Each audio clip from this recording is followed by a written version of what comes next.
अहिले त 84 भनेको के हो भन्दाखेरि हामी हिन्दूहरूको लागि हिन्दू धर्मावलम्बीहरूको लागि जन्मोत्सव हो।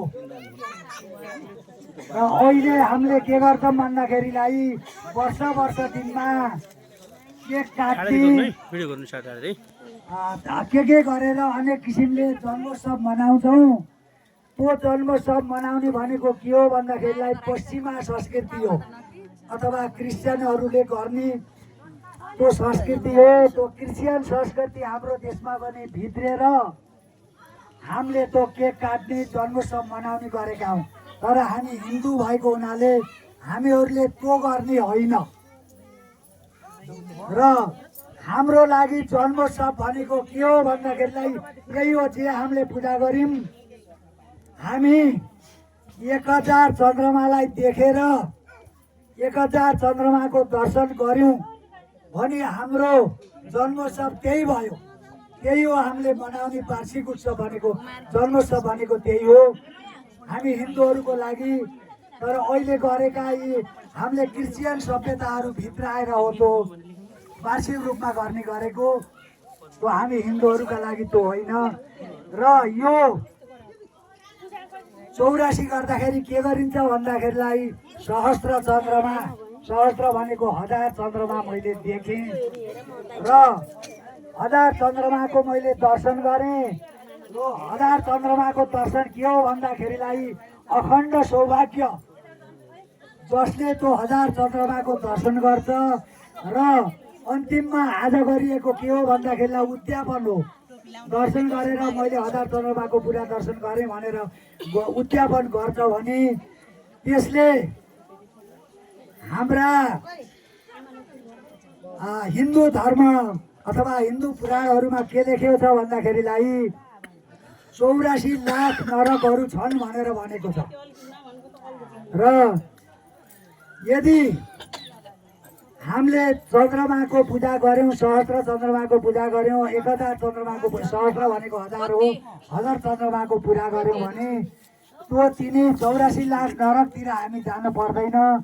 त्यहाँ जान नपरोस् भन्नका निमित्त यी 84 सिद्धि प्राप्त दिने भएका जुन हामीले 84 सिद्धहरूको पूजा गर्यौँ र 84 योगिनीहरूको पूजा गर्यौँ। अब मलाई त्यो 84 नरकको बाटो नलैजानुहोस्, म सिधै वैकुण्ठ लोक गएर श्री भगवान विष्णुको धाममा बस्न पाऊँ भनेर 84 गर्ने गरेको। र जसले 84 गर्छ त्यो सिधै ईश्वरीय रूप हुन्छ भनेर हाम्रो कथामा अथवा धर्मशास्त्रहरूमा भनेको छ। र त्यसो भएको हुनाले यो फेरि 84 गरिसकेपछि कुनै लोभ मोह गाली गलोज यसो त्यसो केही पनि गर्न हुन्न भनेको छ। 84 गरिसकेपछि त्यो देवतुल्य हुन्छ, देवता समान हुन्छ। त्यस्तै भएर आफ्नो आचरण अथवा आफ्नो बानी बेहोरा पनि देवता सरह नै गराउनु पर्छ भनेर भनेको छ।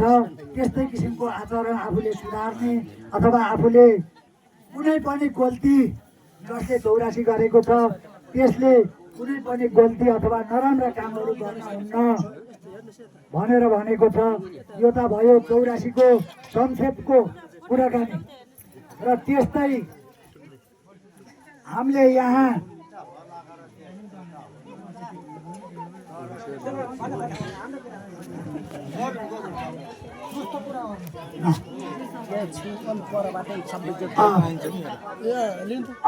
अब फेरि अर्को कुरा यहाँ लक्ष्यवती अथवा बत्तीहरू बालेर भगवानको आरती गर्यौँ। र यसको पनि खास मुख्य कुरा के छ भन्दाखेरि कथा भन्ने भने त लामो छ, अलिबेर त लाग्छ।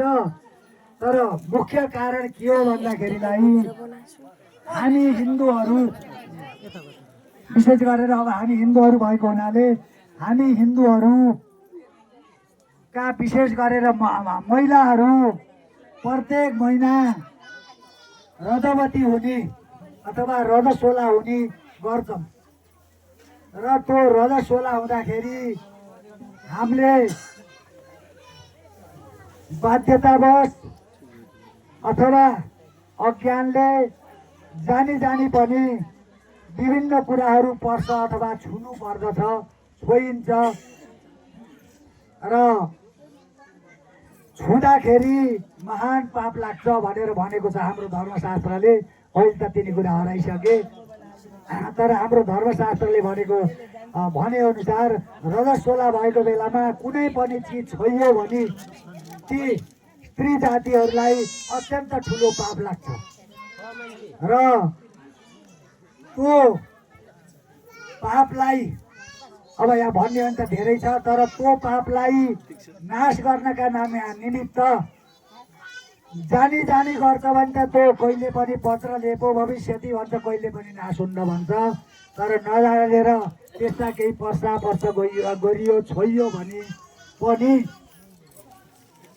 नजानेर गरेकोलाई नाश गर्ने विभिन्न क्रियाकलापहरू छन् र तीमध्ये के भन्दाखेरिलाई एउटो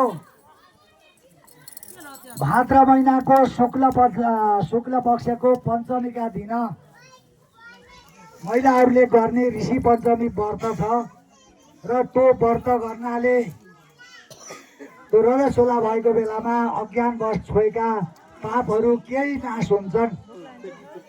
र त्यस्तै कार्तिकमा गर्ने एउटा लक्ष्मीनारायणको व्रत हुन्छ।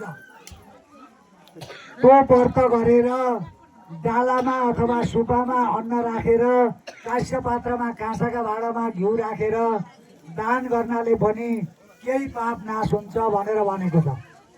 र सबै पापबाट मुक्त हुनका लागि रजस्वलामा गरेका छुवाछुतका सम्पूर्ण पापबाट मुक्त हुनका लागि 1.25 लाख बत्ती उसले यहाँ धर्मशास्त्रले त बजारबाट किनेर ल्याएर बाल्ने भनेको छैन।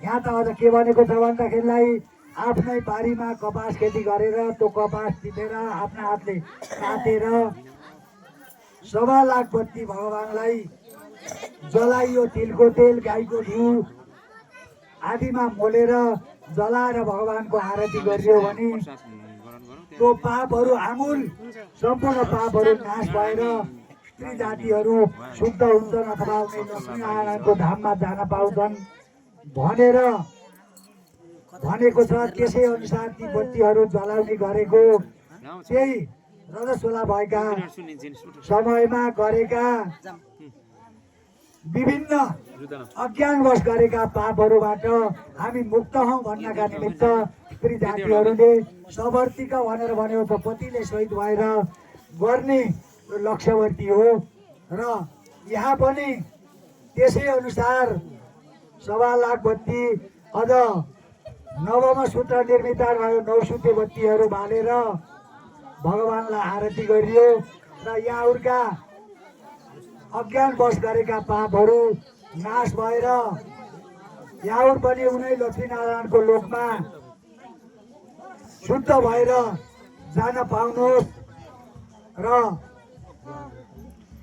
उनै भगवानले वैकुण्ठ लोक लैजाउन् जसका निमित्त हामीले आरती गरेका छौँ भनेर यस्ता किसिमले बत्ती बालेका छौँ। र यी लक्ष्यवर्तीको कथा भन्ने भने त के छ तिनी सबै भन्दाखेरि समय नहोला, समय हुन्न। त्यसो हुनाले यत्तिकैमा मैले कथा जस्तो कुरो, कथा त होइन कथा जस्तो कुरा यही समाप्त गर्ने आज्ञा चाहन्छु। हरे मुख्य कुरा